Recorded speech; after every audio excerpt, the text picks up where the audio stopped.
अस्सलाम वालेकुम दोस्तों, दिस इज फहाद। उम्मीद आप सब खैरियत से होंगे। आज हमारी गुफ्तगू का टॉपिक है, मैं काफ़ी टाइम से क्वेश्चन भी सुन रहा था और मैं देख रहा था जितने भी जिम में न्यू गोवर्स हैं उनको आइडिया नहीं होता कि एक्सरसाइज किस स्टाइल में करनी है। और ये क्वेश्चन भी बहुत ज़्यादा आते हैं कि वेट लिफ्टिंग हैवी करनी चाहिए या ज़्यादा रेप्स वाली ट्रेनिंग करनी चाहिए, ये मैस गेन करने के लिए, मसल गेन करने के लिए, बॉडी बनाने के लिए आपको किस टाइप की ट्रेनिंग करनी चाहिए।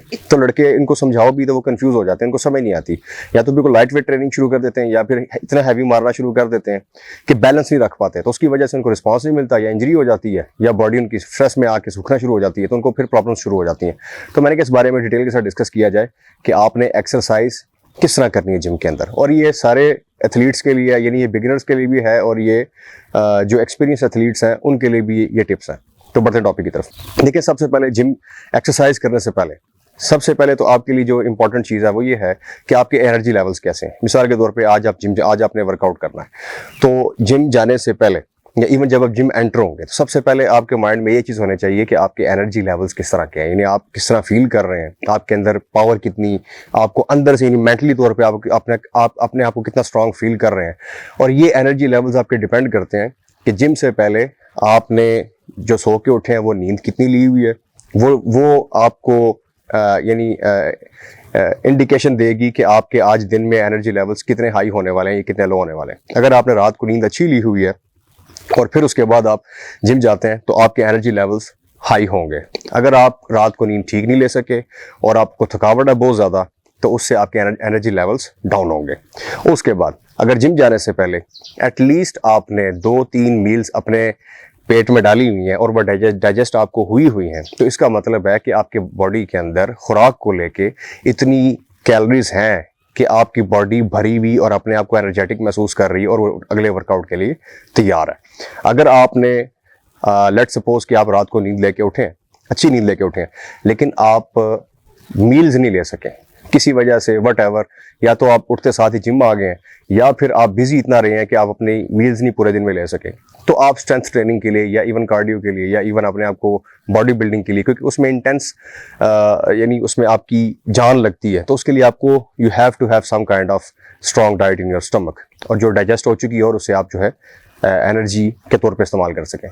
तो अगर आपकी मील्स आपकी बॉडी के अंदर नहीं है तो फिर भी आपकी एनर्जी लेवल्स लो होंगे। तो सबसे पहले तो आपने ये देखना है कि जिम में एक्सरसाइज करने से पहले आपके एनर्जी लेवल्स कैसे हैं, यानी आपने डिसिप्लिन फॉलो किया हुआ। अगर डिसिप्लिन फॉलो किया हुआ तो you are ready for a good workout, point number 1। उसके बाद देखें, आमतौर पे क्या करते हैं जो लोग हैवी ट्रेन करना चाहते हैं, जिनको स्ट्रेंथ ट्रेनिंग का शौक होता है, वो लेट सपोज आपने जिम एंटर हुए और आपने 5 गेम्स करनी है, आप किसी भी मसल की, लेट सपोज आपने चेस्ट की 5 गेम्स करनी है, तो वो पांचों गेमें हैवी करना शुरू कर देते हैं। This is not good at all. और उसके बाद बाज़ औक़ात जो लोग जिनको शौक होता है कि यार मैंने लीन मैस गेन करना है, मुझे कटिंग चाहिए, मैंने रिप्ड होना है, तो वो लाइट वेट से ही सारी 5 की 5 गेमें लाइट वेट से ही करते हैं, स्लो रेप्स करेंगे, ज़्यादा रेप्स करेंगे। याद रखें, इन दोनों चीज़ों से आपको प्रॉपर रिजल्ट कोई नहीं मिलता। मसला ये है, अगर आप हर सेट और एवरी डे एवरी वीक, मतलब आप आते साथ ही आप हैवी ट्रेनिंग करना शुरू कर देंगे, हर एक्सरसाइज को हैवी करेंगे, हर एक्सरसाइज के हर सेट को हैवी करेंगे, तो क्या होगा, मसल पे तो लोड आए ना आए, आपके जोड़ों पे लोड जरूर आएगा। अब उससे क्या होगा, आपकी बॉडी फिर अंडर स्ट्रेस चली जाएगी, मसल डेवलप होना हो, आपको इन्फ्लेमेशन और इंजरीज जरूर शुरू हो जाएंगी। ठीक है, बॉडी ओवर स्ट्रेस में भी ग्रो करना छोड़ देती है। अच्छा, अब क्या करते हैं, अगर आप डेली आके लाइट वेट ट्रेनिंग करके जितनी मर्जी नेगेटिव गेम कर लें, जितने मर्जी हाई रेप्स मार लें, आपकी बॉडी को जब तक आपकी बॉडी एक सर्टेन स्टेज यानी एक खास लेवल पे रेजिस्टेंस की आदी हो जाती है, उसको मुशक्कत करने की आदत पड़ जाती है, उसके बाद वो मुशक्कत चाहे आप 10 साल तक कंटिन्यू रखें, मसल्स ने जितना ग्रो होना होता है वो हो जाता है, उसके बाद कोई नहीं होता। तो क्या होता है, उस कंडीशन में भी आपकी बॉडी को रिजल्ट कोई नहीं मिलता, क्योंकि मसल्स तो आदी हो चुके हैं। अब मसल्स को ग्रो करने के लिए कोई उनके लिए मोटिवेशन नहीं है, गोल नहीं है, तो इस तरीके से भी आपको रिजल्ट कोई नहीं मिलता। अब आपने करना क्या है, आप लेट्स सपोज कि आपकी एनर्जी लेवल्स भी ठीक है और उसके साथ साथ आप वर्कआउट के लिए तैयार हैं और आपके जोड़ शोड़ भी आपको कह रहे हैं कि ठीक है हम वर्कआउट के लिए तैयार हैं। अब आपने मैस गेन करना है, आपने स्ट्रांग बॉडी स्ट्रेंथ भी गेन करनी है, मैस भी गेन करना है। तो आप ऐसा करें कि जिम में आप अगर एंटर हुए हैं तो आप ऐसा भी कर सकते हैं कि स्टार्ट में भी कर सकते हैं, मिड में भी कर सकते हैं। आप जब अपना वार्म अप कर लेते हैं, वार्म अप करने के बाद आप 1 से 2 गेम्स, लेट सपोज आपने 5 से 6 गेम्स किसी भी मसल की टोटल करनी है और हर गेम के आप 3 सेट कर रहे हैं, तो आप 1 से 2 गेम्स मैक्सिमम अपनी जो स्ट्रेंथ है उसमें आप 1 रैप मैक्स तक वो मार सकते हैं।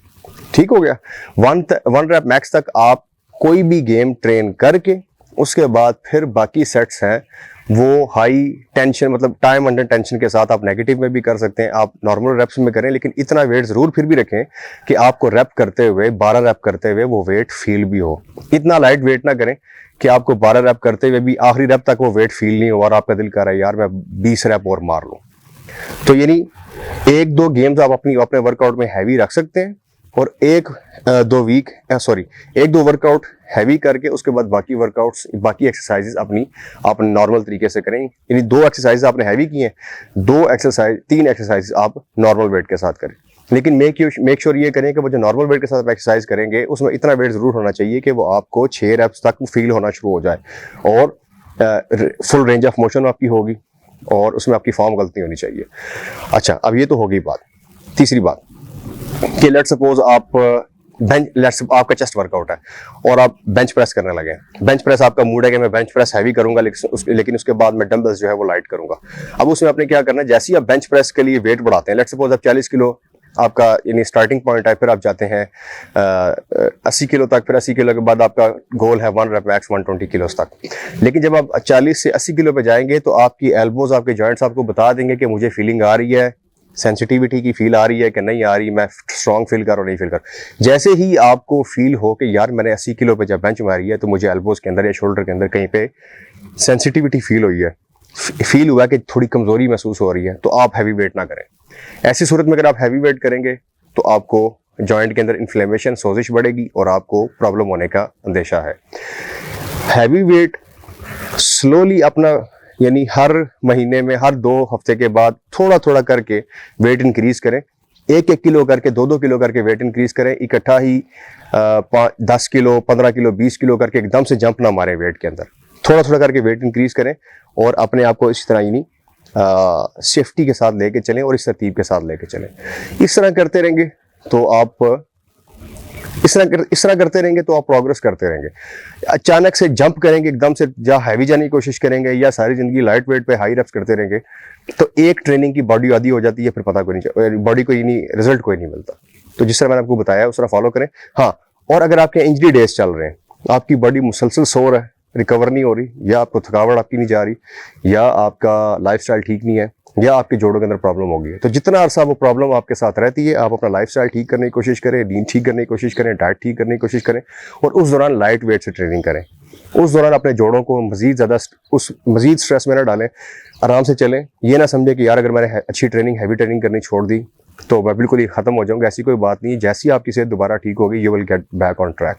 तो इस तरीके से ट्रेनिंग करें, इंशाल्लाह आपको फायदा भी होगा और होप आपको वीडियो पसंद आई होगी। अगर आप वीडियो आपको इन्फॉर्मेटिव लगी हो, यूजफुल लगी हो, तो कमेंट्स में हमें लाजमी बताएं कि वीडियो आपको यूजफुल लगी है। और कोई भी आपने क्वेश्चन पूछना हो तो हमसे लाजमी पूछें। इंशाल्लाह हम पूरी कोशिश करेंगे कि एज सुन एज पॉसिबल आपके क्वेश्चन का जवाब वीडियो की शक्ल में दिया जाए। फिर बात होगी। अल्लाह हाफिज़।